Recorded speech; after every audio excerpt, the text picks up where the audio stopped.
Hi everybody, this is Pamela Coey and I'm going to be working in acrylic to start these brand new 48 by 48 inch gessoed panels, and they're on the floor, and it's one of the ways that I like to work really large just to get started. And I've shown a lot of cold wax medium techniques, but I haven't really shown much with acrylic. So I have a new class going on right now, and it is focusing on color and design in cold wax and oils. I do all of my demos in cold wax medium with oil paint, but for those who are taking the course who work in acrylic, I thought I would just sort of show some of the other things that I do sometimes with the acrylic before I move into the cold wax medium. So these are large scale, so you'll be able to follow along as I work through these panels, and I'm pretty sure that they're going to end up being cold wax and oil because I like to combine the two processes together. I enjoy working with both mediums. I hope you enjoy it. One of the first things I'm going to do is tape off these edges, and I'm just using regular packing tape here. Sometimes I've used more of the painter's tape, but in this case I'm going to use this packaging tape. It seems to work pretty well. I'm going to tape off this one now.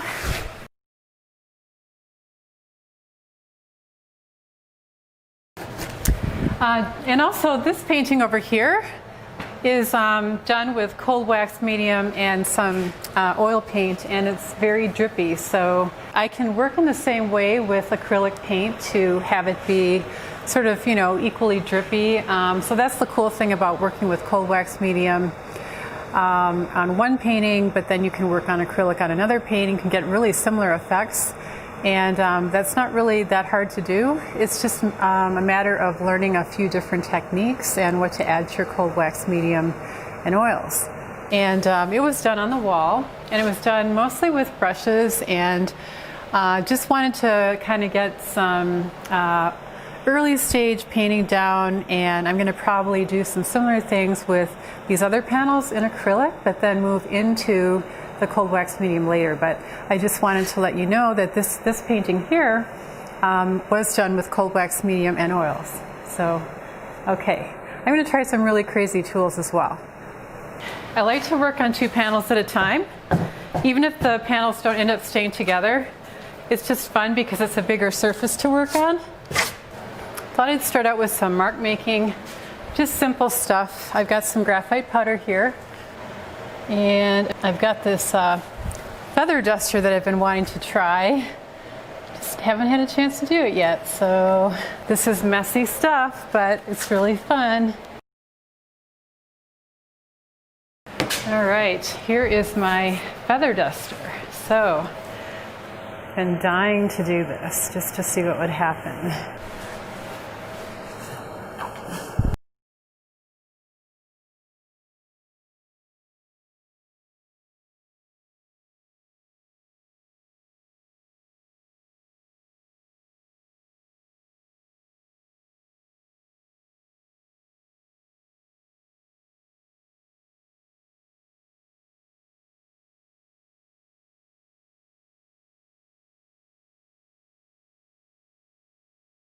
Part of it is just sort of like getting the feel for like the amount of area that I'm going to be covering here on this painting, and it's a lot of area, so I think it's just becoming familiarized with that.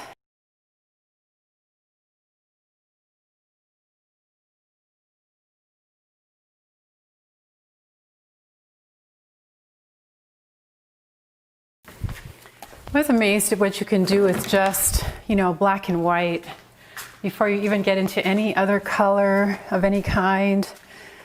And I've got erasers here. I've got, you know, all of my mark making tools here that I usually start with no matter what kind of painting I'm doing. Whoops. So I've got, you know, these square art graph, and I've got thick pencils, thin pencils. So I'm just going to continue to make some marks on here. Here's just a little bit of water in this container for these mark making tools that are water soluble.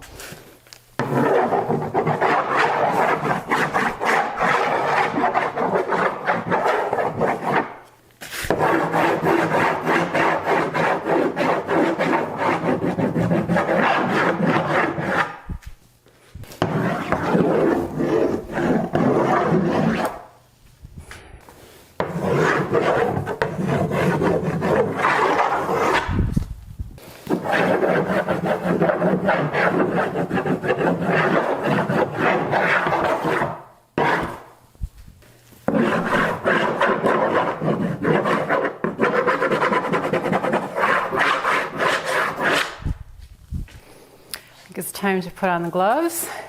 I'm going to add just a bit of airbrush medium to this. You can see that or not. Makes it just a little bit thinner. You can see that.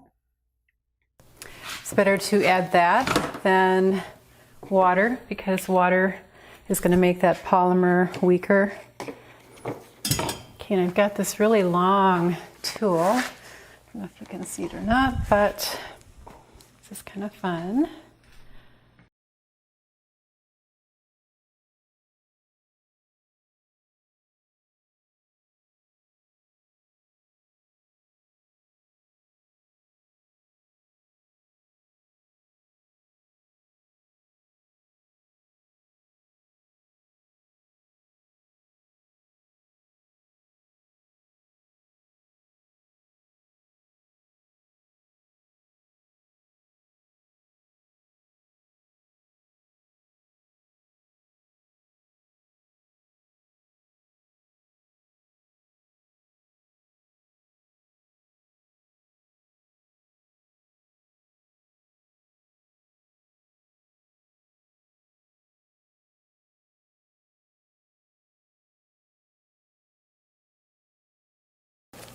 I'm treating both panels as one, as if they're just one connected thing. And if there's a shape that I like, I'll restate it. Like I kind of like this really big shape here, but I want to vary the line. I don't want it to be all the same thickness. So some places I want it thicker than others, and I just have to restate it like that.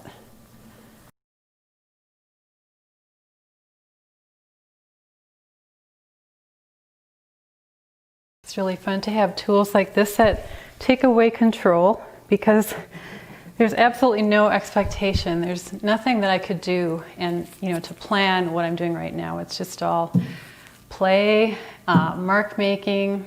How can I vary the mark? And this is just a long rod that I got at the hardware store. It was like 15 cents or something. I don't even know what it's for, but I just saw it and I grabbed a couple of them, and I'm sure you can find these too. This is clearly not intentional. The time for intentional marks comes later. So when I'm doing this, I don't have to think about that. I can just, have fun.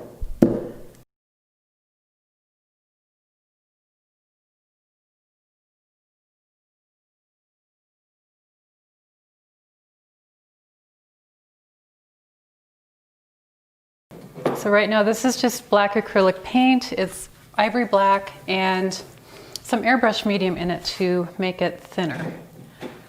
And then I will switch to another color. Probably just add it to the same container.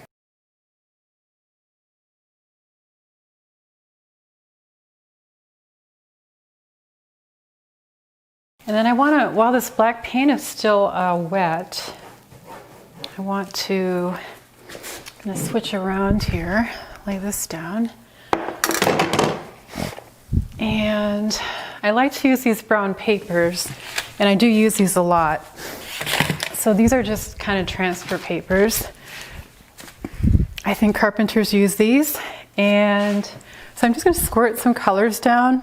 In some places I'm going to put it where the black was, and other places I'm not, but just kind of be generous with the paint. These are Nova Color paints. I love them because they're liquid. They're kind of a really great consistency. And I'm going to start to do some mono printing like this.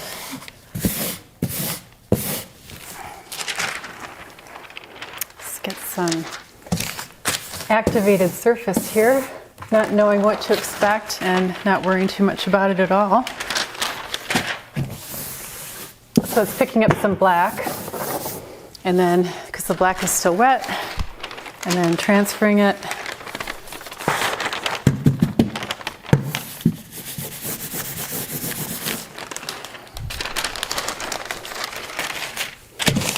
trying to get an even distribution of everything I do. So there's repetition of shape and line and color.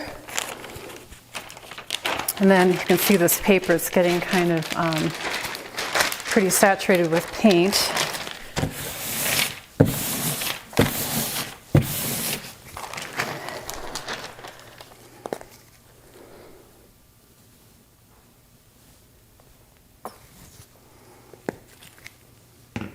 So I didn't have a roller, and I just wrapped sort of this fabric onto the end of it. You can kind of see there.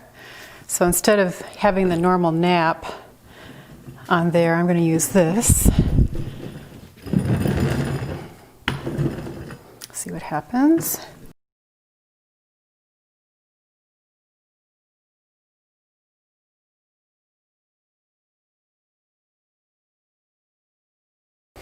Just like a brayer, you have to charge it.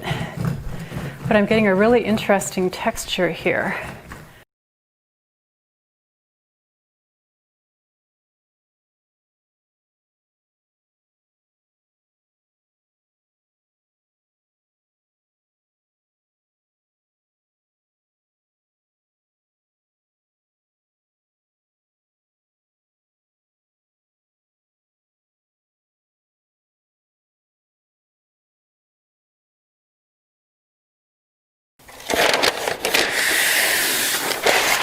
Just freezer paper, but I like it because I'm going to use the shiny side. I'm going to put it on this wet paint because it's not going to soak up the paint.